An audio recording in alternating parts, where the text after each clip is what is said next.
bagaimana kita menyikapi bahwa lifelong learning process, belajar sepanjang hayat.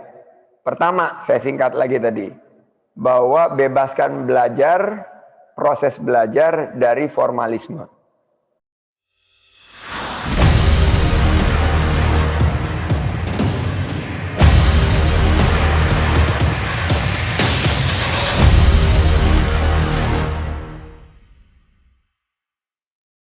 Baik, untuk Papa Online, saya persilakan untuk menjelaskan materi dengan membedah long life learning sebagai penentu suksesnya berkarir. Baik teman-teman. Baik, untuk waktunya saya persilakan Pak. Ya, saya hanya ingin menambahkan bahwa itu tips yang disampaikan tadi oleh Maudia Yunda keren banget dan sangat refreshing ya, bisa disampaikan secara komprehensif, secara aplikatif, dan tentunya yang paling kena banget itu jadi anak-anak generasi Z, kita nggak boleh fokus di sibuk, tapi produktif. Gimana caranya kita memilih beberapa kegiatan yang dampaknya menambah nilai, bukan hanya bikin sibuk. Ibaratnya kalau main sepak bola itu kita gocek kiri, gocek kanan, bawa bola kiri kanan, tapi nggak ngegolin gitu loh. Aduh. Nah, karena kita bicara konsepnya lifelong learning, Arafat, saya punya 3 tips. Oke. Apa tuh Pak? Untuk kita bisa melakukan hal ini. Kalau tadi kan sudah disampaikan tips-tips ala Maudia Yunda. Nah, saya ingin menyampaikan tips ala Papa Online. Oke, Papa Online kita ini siap. Jadi pertama, bebaskan proses belajar kita dari formalisme.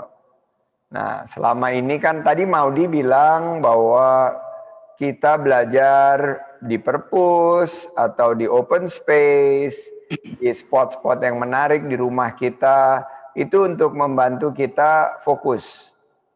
Kita walaupun ada pun posisinya di mana, tetap fokus karena kita berada dalam posisi yang sangat nyaman. PW, posisi wena. Nah, jadi jangan formalisme semata, ada di ruang kelas tapi pikirannya ada di mall. Wah. Ada di ruang kelas tapi sebetulnya tidak mengikuti. Nah, karena kita sekarang udah zamannya MOOC atau Massive Online Open Course, formalismenya sudah nggak ada. Lihat aja ini, Putri Aulia ada di rumah mungkin ya, Put, ada di dalam kamar tuh Put ya. Nadia juga di kamar, tapi Ulil kayaknya di luar rumah tuh, Ulil liatin ya. Iya. Juga kelihatannya di luar rumah tuh, Galah Akbar.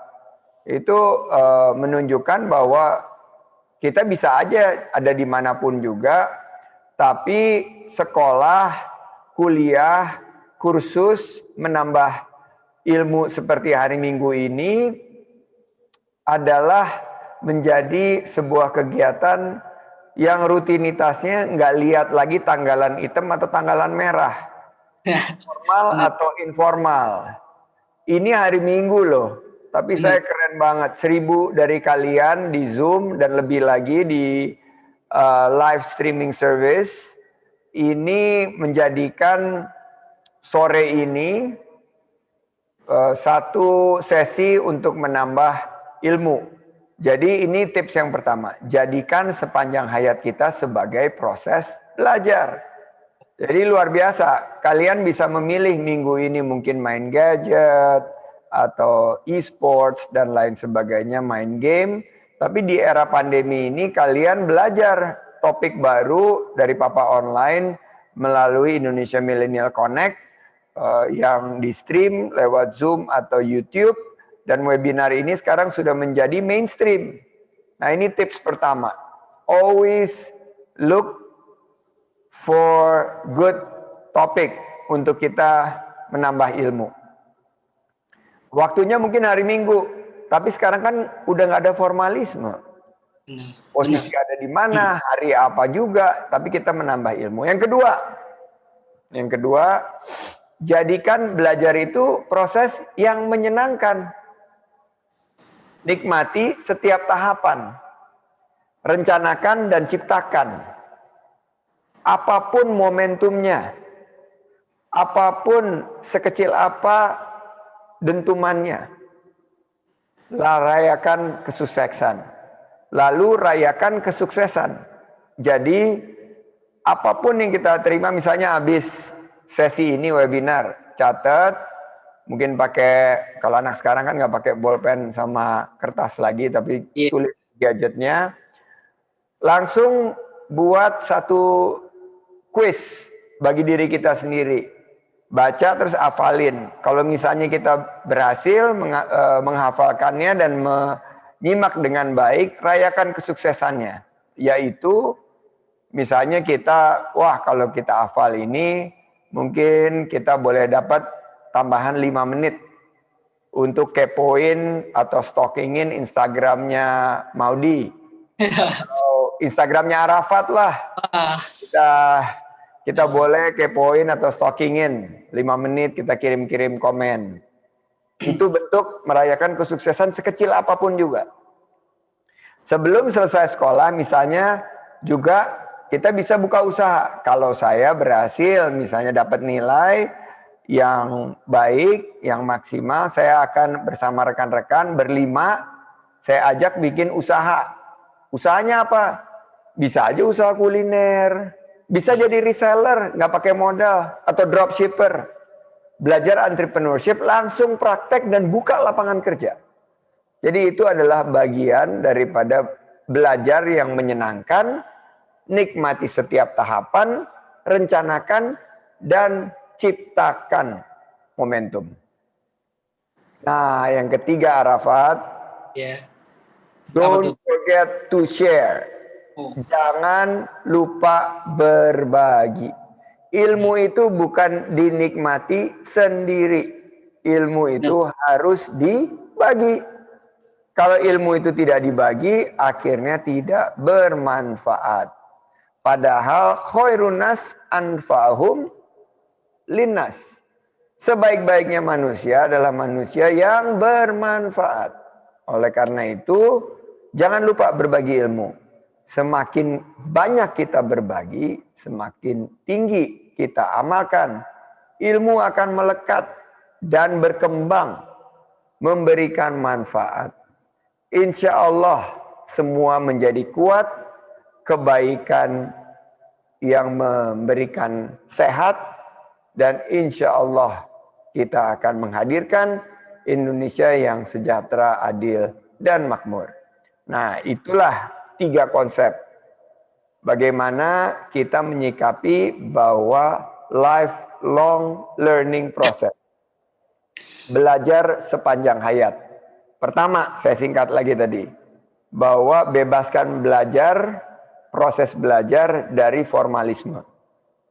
Jadi dimanapun kita berada, fokus pada pelajaran. Jangan terbalik, kita ada di ruang kelas, tapi pikirannya ada di bioskop, atau ada di tempat nongkrong, tempat ngopi. Terbalik, badannya boleh ada di coffee shop, ada di tempat ngopi, lagi PW, tapi pikirannya untuk menambah ilmu.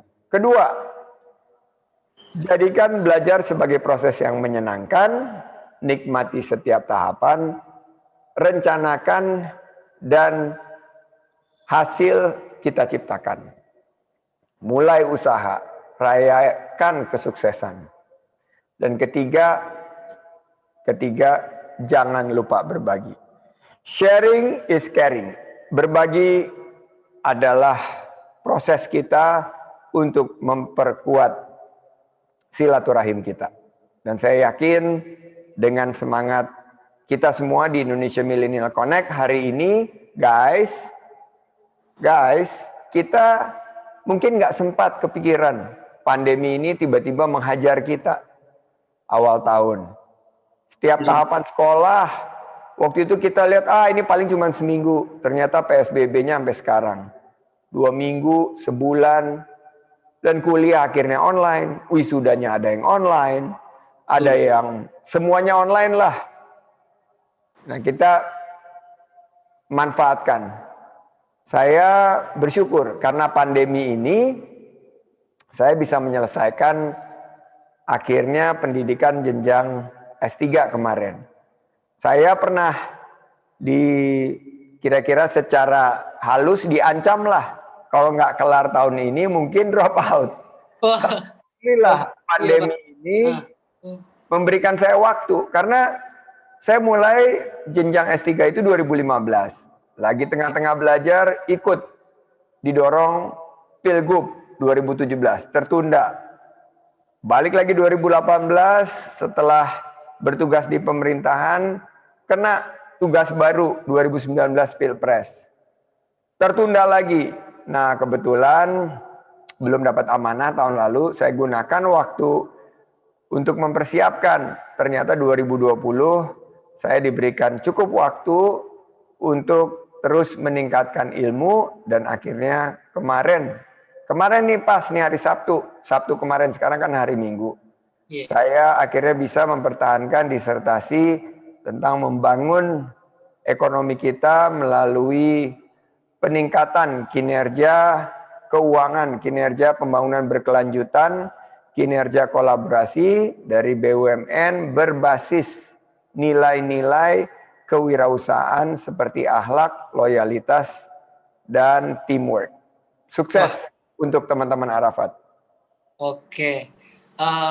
Luar biasa sekali ya dari Pak Paulen kita tentang menjelaskan 3 tips, dan jangan lupa untuk teman-teman untuk mencatat dari tips dari Pak Paulen kita. Oh ya Pak, terkadang kan dari teman-teman nih Pak, untuk mencapai sebuah long life learning itu kan nggak mudah ya Pak. Terkadang ada pasang surut menjadi ingin mencapai sebuah tujuan tuh terkadang sulit, dan bahkan ada keterbatasan di mana keterbatasan tersebut adalah penghambat mereka. Nah, dari tips untuk Bapak online gimana nih Pak? Bisa seperti itu. Nah, percaya bahwa keterbatasan justru adalah salah satu pemicu kita untuk lebih berinovasi. Hari ini kita keterbatasannya mungkin apa? Paket kuota, paket data, habis sebentar lagi. Ini memicu inovasi kita, bagaimana kita menghemat. Bagaimana kita mencari paket data yang lebih efisien, yang lebih murah. Berikutnya kita melihat di sekeliling kita orang susah mendapatkan lapangan pekerjaan. Mata pencarian semakin sulit didapat. Kalau ternyata susah mendapatkan lapangan pekerjaan, kenapa tidak kita membuka lapangan kerja? Salah satunya juga kalau kita lihat ide lifelong learning ini kan belajar sepanjang hidup kita. Bagaimana kita terapkan bahwa di dalam setiap tarikan nafas kita mengaplikasikan apa yang kita pelajari dan apa yang selama ini kita yakini sebagai ilmu yang bermanfaat, bisa kita lakukan sebuah kegiatan yang berkolaborasi. Sehingga akhirnya apa yang dipikul itu sendiri berat, tapi kalau berdua, bertiga, berempat, itu dirasakan pasti jauh lebih ringan. Nah, saya selalu bilang bahwa OKOC dan kegiatan-kegiatan sosial saya lainnya adalah membangun kebersamaan, membangun silaturahim, membangun jejaring, membangun networking. Karena saya yakin di balik setiap silaturahim itu akan ada rezeki yang melimpah. Oleh karena itu belajar juga sama. Karena bentuk rezeki yang bisa kita dapatkan adalah ilmu yang bermanfaat. Bukan hanya rezeki dalam bentuk uang, tapi rezeki dalam bentuk peluang. Rezeki dalam bentuk teman yang membawa senang. rezeki dalam bentuk kesehatan yang memanjang, dan rezeki yang lain. Jadi menurut saya itulah konsepnya, tapi kayaknya nih kita anteng-anteng aja. Gimana kalau kita kasih giveaway dulu nih? Wah, Setuju nggak buat giveaway? Jadi makanya waktu itu ada sebuah aplikasi yang banyak mengirimkan video sebagai bentuk pelatihan, ternyata lebih baik langsung ya. Guys, are you agree? Setuju nggak?